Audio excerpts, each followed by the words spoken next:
Ladies and gentlemen, welcome back to the Aqua Zone, day 7 of Olympic trials. I'm Nathan Jendrick here with Scott Goldblatt. We're going to cover last night's finals, last night's action, as well as what went on this morning in the 50 freestyle for women in the 1500. But first, we're going to go across the way to our friends at the AT&T booth, and there is a Richard Childress car there, Jeff Burton's car. Scott, let's go see if we can get in it. So you want to sit inside the car? I'd love to. Okay. I don't want you to get hurt. Are you filming this right now? We're here in the Aqua Zone, Omaha, Nebraska, at the Olympic trials. Scott is learning how to get into an actual, I mean, we're talking legit here. This is NASCAR stuff, guys. He's learning right now how to get in this vehicle. We're going to do a little show for you. We're going to talk a little bit about the finals from last night, the prelims for today. I'm going for a drive to you, the keys. Now, let's be honest here. Scott's a little tall. What's the average size of a driver that would normally run one of these cars? Basically, we're looking at, Michael Waltrip, I think, is about 6'5", Ellis Sadler's about the same tall. But the seat is adjusted for your height. So This is probably built especially for each driver. Exactly. Jeff Burton's a little short, so I hope you fit in there. This is the AT&T car, but what team drives the car? Richie Childress Racing. Richie Childress Racing. Yes, sir. And you guys see this. It's Michael Phelps' face on here. It's a familiar face for swim fans, right on the side of the car. The car that they're actually running, is it the same? Does it have the same look right now? No, it doesn't. We'll be racing this car in the Poconos race for the fall race. And what's that date? It is going to be in August. I'm not sure what the date is. Probably around August 8th would be my guess. That's right. There you go, about the start of the Olympics. Scott, go ahead and climb in. So 1 foot in, here, right, and then the other foot? Yes, sir. Hold on to the rope bar. Now slide your way back in. Wiggle your way back through there. It's very tight. Don't get It's very tight. Holy. Now, for those of us who don't know a lot about racing, how long is the average race? It all depends on where the track is. It's pretty tight in there, isn't it? And basically, it's like tonight. It's going to be 500 miles. 500 miles in that seat? 3.5 or 4 hours, all depending on caution flags. Did you hear that, Scott? 3.5 to 4 hours in that seat.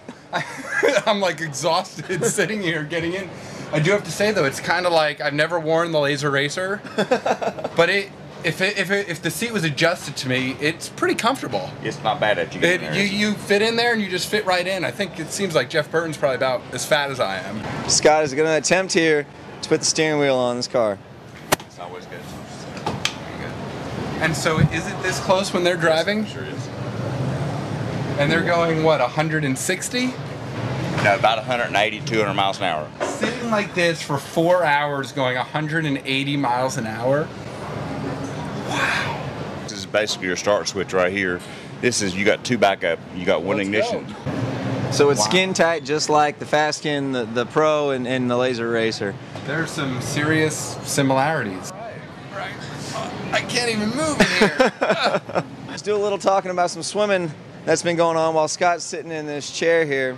Let's talk about today's swimming. All right. Prelims, women's 50 free. Some fast swimming by Dara Torres. She looked a little comfortable this morning. She said last night she was a little bit tired. Laura Jackson, American record. Yeah, where did that come from? People were trying to say that this was a yard swimmer. Maybe we shouldn't expect much. Well, she threw that out the window and she decided to go out there and set a new American record. Yeah, she swam extremely fast 3 weeks ago. I remember talking to her about 3 weeks ago and asking her where it came from. And she was giddy with excitement, saying that she's been working hard and it's time to get up and race. So that was pretty impressive. Yeah, and then Jessica Hardy had a great swim. She actually broke the the Olympic trials record. Or a freestyler now? Well, she's taking on more freestyle events now than she is breaststroke. So she put up a solid swim, breaking the Olympic trials meet record before these other swims came along. But Scott, let's be honest here. While America is doing very good, at the Olympics they're going to have to face competition like Libby Trickett and Kate Campbell, and that's going to be a whole lot harder than what we're seeing here. Most certainly. I mean, you're talking about some of the best in the world. And yeah, they're going to have to improve, but remember, they still have 2 more swims in this event. So that was only prelims, and we've seen time and time again this week that prelims mean nothing You know, it's about what you do in semifinals and finals, and that's what's most important. So hopefully these girls will go a lot faster. And real quick, we had the men's 1500, which the first 9 heats, let's be honest, you know, you had to wake up a little bit. They were okay, but when was the last time you saw someone in prelims in the U.S. Olympic trials go 14:50 easy? And that, ladies and gentlemen, is where we woke up. Eric Vent, a 14:50 in the preliminaries. He's one of those swimmers who can save it up a little bit, get back, and do the real work at finals. And like Scott said, he looked easy. A 14:50 easy, Scott. You know, that's going to be one of the more exciting races, believe it or not, of this entire trials. Yeah, I think that's going to be a great race between Vanderkay, Larson Jensen, and Eric Vent. I think it's going to be a 3-man race. And when was the last time we saw a 3-man race? Probably all under American record. I mean, they're probably all going to go under the American record. They're all going to be 14:40 or so. Yeah. We got a little more talking than we need to do about last night's finals, but let's get you out of this car. I'm getting out of here. It's a little claustrophobic in this thing. What kind of power are we talking under the hood? You're talking about 850 horses. Oh! How many horses? 850. I don't even know if I'm going to be able to get out of this thing. Okay, what you need to do is just grab up here. All right. No, like this? Put your hand outside here. Okay. Now twist yourself out like you got in. You have to put your head out first. Let it go out backwards. There you go. Twist yourself like you wouldn't diving or whatever. Holy crap! Get your body going like a fish. You can get out of there. That hurt. That was painful.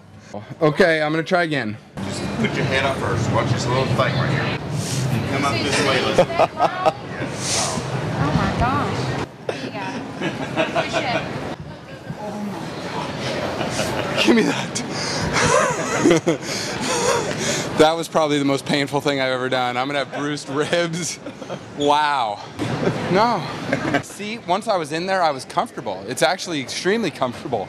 It's getting in and out that hurts. But if you had a fire, how would you get out?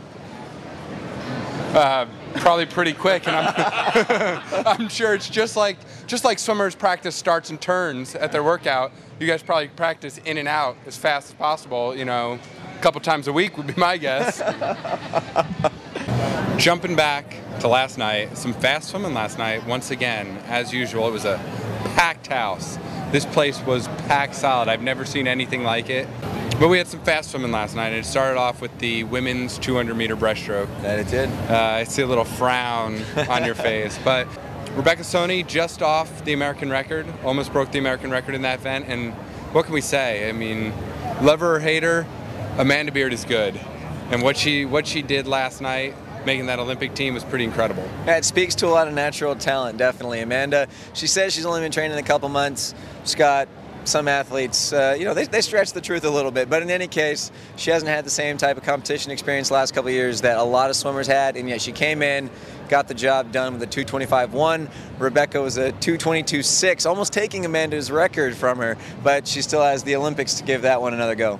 What else did we have last night? We had the men's 200 backstroke, which I think was one of the most anticipated matchups with that 200 IM. It was probably one of the best races of the week, I have to say. I mean, stroke for stroke, the entire way, Aaron Pearsall and Ryan Lochte, I mean, they were way ahead of the field, but they were stroke for stroke most parts of that race, and that was pretty incredible.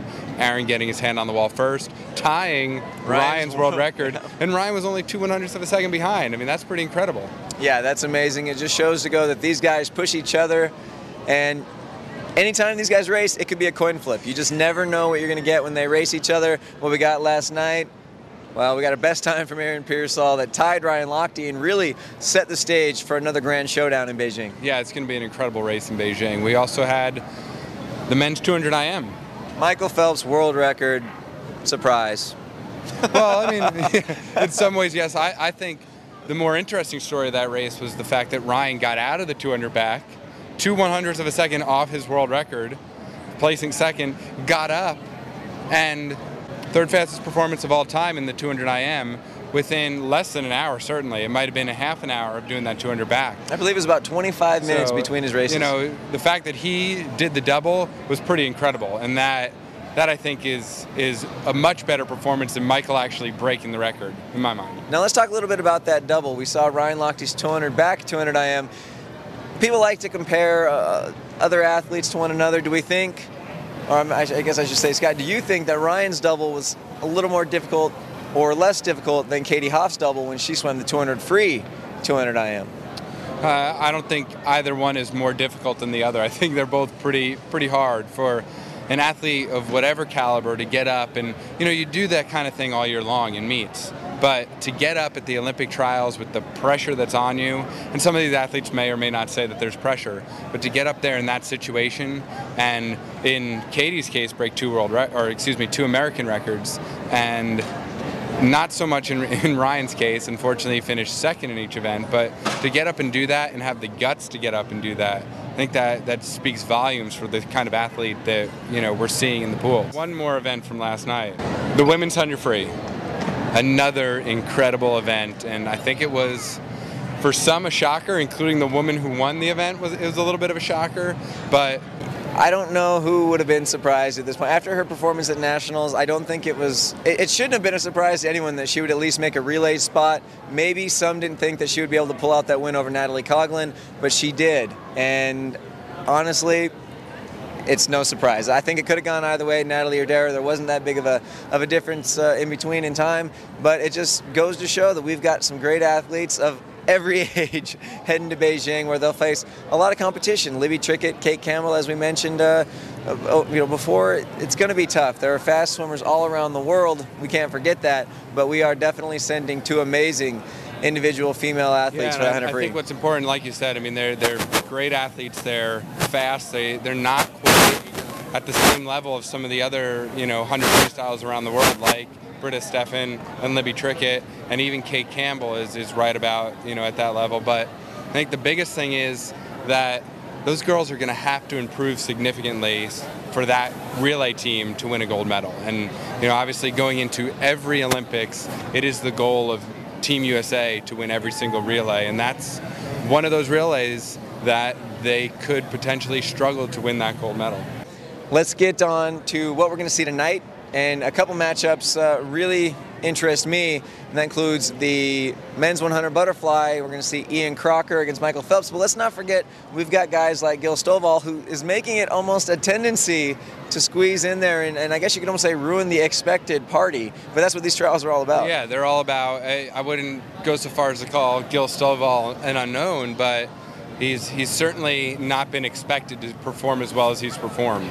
That's right. He's becoming a future star, and that's what we do. Every 4 years, we see a new crop of stars rise up for the United States. He's certainly among them.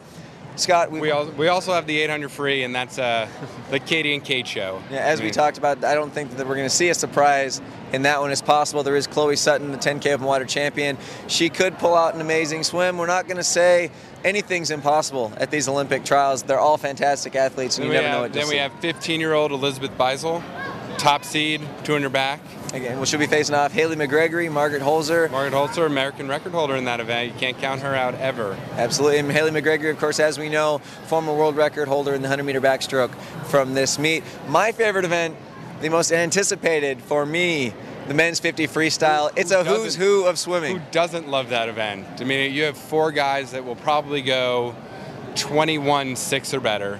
They all will go that fast. I mean, it's going to be an unbelievable swim, and I really think, I spoke to Mike Bottom this morning getting a cup of coffee at Starbucks, and I said to him, that first 15 meters is extremely important, because if you can get just a hair out in front, it's going to be tough for the other guys to come and catch you. Yeah, you're going to have clean water up there. We've got guys, Gary Hall Jr., Cullen Jones, Nick Brunelli, Jason Lezak, Garrett Weber-Gale. You could flip a coin, and on any given day, any one of these guys could not only just win this event, Scott, but they could take the American record out with them anytime. Well, it's been another great day. We have some great racing tonight. We have some great racing coming up tomorrow night, even though there's two events. You've been watching SwimNetwork.com. I'm Scott Goldblatt. That's Nathan Jendrick. You're watching SwimNetwork.com. Tune in again tomorrow for another day here in the Aqua Zone.